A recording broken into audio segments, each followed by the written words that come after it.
fishing news is brought to you by Navionics, Okuma, and Yozori. 25 days until the first pitchers and catchers report for spring training. Of course, we only have about 43 days, I think it is, until the start of the back bay striper fishing here in the Garden State. I'm Jim Hutchinson with the New Jersey Delaware Bay edition of the Fisherman magazine, standing on the beaches of Bay Head, and yes, counting down the days until spring. Of course, there's still action to report in New Jersey, in Delaware, in Pennsylvania, for those not willing to wait until that time. Blackfish, of course, continues to be the best saltwater bite. Good weather that we had forecasted for Saturday. Remember last week's video, I said, look for Saturday, it's going to be gangbusters. Well, the weather held off, but it was pretty slow. A picky bite from everybody that I'd heard doing reports this week. Now, you can find some of the boats that are sailing on a daily and weekend basis in New Jersey and Delaware by picking up the January edition of the Fisherman magazine. You can also peruse those online reports that we compile still every single week over at thefisherman.com. For example, checking around not far off from here in Manasquan, we spoke to Jason at Fisherman Supply. He was in the shop and he said southeast side of Axel Carlson was one of the best bets where folks were catching them last week, and he said the jiggers were doing real well.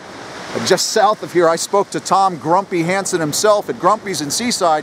He said even the anti-jiggers have turned to jigging for blackfish. As a matter of fact, he just got a brand new shipment of the brand new S&S Tog jigs in, and he said they're going like hotcakes.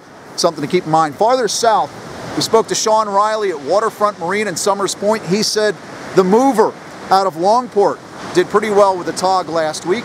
Some of the other boats heading out of ports in Cape May County as well, getting off and finding a decent Tog bite, all the way down to Delaware, where those reef sites are producing.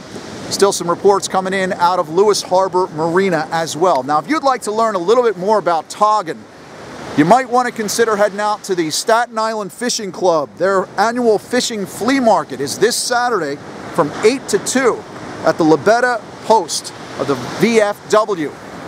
Now, that's going to be a great event because they have fluke, striper, and tog seminars scheduled for that event as well. Fisherman Magazine's John DeBona will be there as well, doing some subscriptions to the magazine. We've got those pliers and dry bags again for the year. We are also finding out in this section of the state, the central North Jersey area, as mackerel have shown up. In fact, the Brooklyn boats have been on those Bostons for the last couple of weeks. We checked in with the Jamaica this week. They were offshore doing a number on the porgies. Good porgy bite, and on the way in, they stumbled across some mackerel not far from here. So I imagine some of the boats are going to be getting out looking for those mackerel. Might be time to gather up some of those Christmas tree mackerel rigs. So you got mackerel, ling, cod, porgies, and blackfish. And again, still boats that are sailing every single day out of ports here on the Jersey shore. So while it is getting colder outside, we still find some open water, especially in the southern part of the state. Open, fresh water. In fact, Rob English checked in when we had some nice crappie earlier this week fishing at Lake Lenape. Now, as far as that open water, speaking with the folks at Ramsey Outdoors, they said a couple of folks braved the ice at Bud Lake, but they said it's still a little bit thin. I would imagine those northwest lakes still just a little bit thin for my liking. Be very careful, maybe another week or two, and it should look pretty good. The Pocono ice on the other side over in Pennsylvania is just starting to thicken up. George, the Pocono Outdoors guy, he gives us our first Poconos report of the new year. Hey guys, George here, your Pocono Outdoors guy. Josh is here as well, and it's a beautiful 18-degree morning, and we're finally out on some ice. We spent probably 3 hours this morning looking for safe ice around the area. Oh, what a nightmare. It was very little to be had, so we ended up at a lake. It's not an ideal lake for us, but it's ice anyway, so we got some holes drilled, some flags in, got some live bait down there, see what happens. You see Josh has a jigging rod in his hand. Hopefully we'll be doing some of this and then it'll go to some of that. We'll see what happens, but Pocono Outdoors guy, we're out in the ice trying to get you guys some fish. We'll see what happens. Stay tuned. Thanks to George, the Pocono Outdoors guy, who's going to provide a few updates from the Poconos as far as that ice. But as you see, some of those perch were receptive on his first outing. Of course, that's yellow perch. If you're down in South Jersey along those rivers and creeks, you're finding more along the lines of white perch, and they're hitting grass shrimp and also bloodworms. according to Dave at Absecon Bay. Of course, in the back as well, if you're fishing for perch, you're more than likely to stumble across a short resident striper or two as well. They've got to be released. Again, back bay striper season is closed. If you don't know if you're in the salt line or in the fresh line, make sure you register anyway. You got to register to fish in saltwater. saltwaterregistry.nj.gov. We found out from the state DEP that as of November 30th, catch this, 158,093 recreational saltwater anglers registered in the state of New Jersey up until November 30th. 160,000 anglers. Noah's saying we've got more than 1 million or something like that.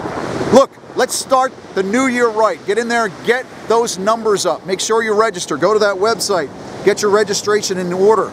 Don't forget, you're also going to need your freshwater license. Delaware, New Jersey, New York, or Pennsylvania. Get that now. We will be in Pennsylvania this week. In addition to Staten Island, we're going to have staff over at the Delaware Valley Surf Anglers, their 11th annual Fisherman's Flea Market. That runs Saturday from 9 to 2 at the VE German Club. That's at 130 Davisville Road in Warminster, PA. Rich Dunn will be out at that show. And again, we've got those striker pliers and the dry bags from Star Rods for you folks that are getting your new and renewing subscription to thefisherman.com. The one thing I love about these flea markets and outdoor shows is you get a lot of little advice, a lot of little tips, and they all add up at the end of the show. In fact, I saw Austin Pirelli over the weekend at the Garden State Outdoor Sports Show, and he had a seminar. I'm looking at his rig, and I'm like, what have you done to that bucktail? Now, this is what he had done. What I do here with the Berkley Fusion 19 bucktail, that's brand new, that just came out. I know that they have a hook keeper to hold your soft plastic right at the base. There's a hook keeper right there. So that will keep your Berkley Gulp pinned on it. But in circumstances where you don't want the Berkley Gulp, I attached a Fat Cow 5.5-inch eel and I zip tied it. If you look right here, you pull that hair back, you can see that zip tie right there. The zip tie was right in front of that hook keeper, and I just put the Fat Cow strip that holds it in place for times when there's bluefish, and the times when there's porgies nipping away at the tail of that gulp all the time. This Fat Cow strip, if you sent that Fat Cow strip, that holds it on really good. That's not going to come off. I hope to share a few more of those tips with you folks in video forecasts throughout the winter. I'm going to try to collect these as much as possible, ask questions, see if we can all learn a little bit of something for the season ahead. Now, if you've got some ideas, tips of your own that you'd like to share, you can always drop me an email at jhutchinson@thefisherman.com. Of course, you can always hit me up over at Facebook as well. I'd love to share some of those little bits and pieces of advice that we all have. Watch the weather forecast for the weekend ahead. It's going to get messy for a few folks. Hopefully there's not too much of that white stuff falling from the sky. Catch them up. We'll see you again next week right here at thefisherman.com.